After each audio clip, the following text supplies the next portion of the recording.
A sweet little love story. Myra had always believed that love arrived loudly like thunder, like fireworks, like something you could never miss. But when it finally came for her, it tiptoed in quietly on a Tuesday morning.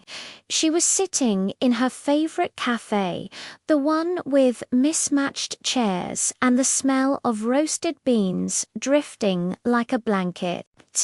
She always brought a book, but rarely read it. She preferred people watching, imagining the little stories behind the strangers who passed by. That morning, she noticed someone new. A guy with messy hair, a soft smile he tried to hide behind his coffee cup, and a notebook filled with tiny doodles.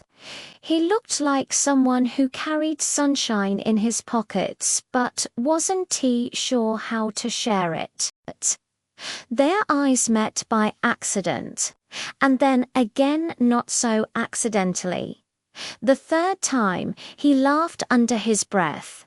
"Okay, if we stare at each other one more time, we should at least say hi," he said. Myra blinked, cheeks warm. "Hi." That was how it started. His name was Leo.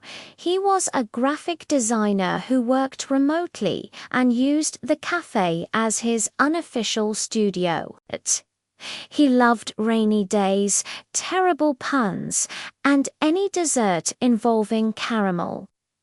Myra found herself smiling at everything he said, even the silly things, the silly things. They started sharing a table, then stories, then dreams. Weeks passed, and the cafe became their place. One chilly afternoon, the first winter breeze slipping under the door, Myra noticed Leo fidgeting. He kept tapping his fingers against his notebook like he was trying to gather courage. "What's on your mind?" she asked. He hesitated, then slid the notebook across the table. On the page was a sketch of two characters, one with her curly hair, the other with his scruffy grin, sitting together at a tiny cafe table.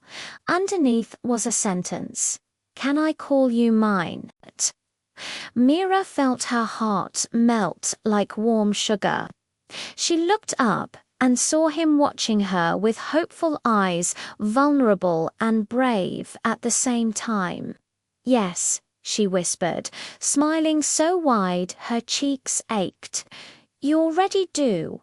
Leo let out a relieved laugh and reached for her hand. His fingers were cold, but his touch was warm, gentle, sincere, a promise wrapped in silence. From that day on, love didn't feel like thunder anymore. It felt like morning coffee, like shared laughter, like two hearts settling into the same rhythm without even trying.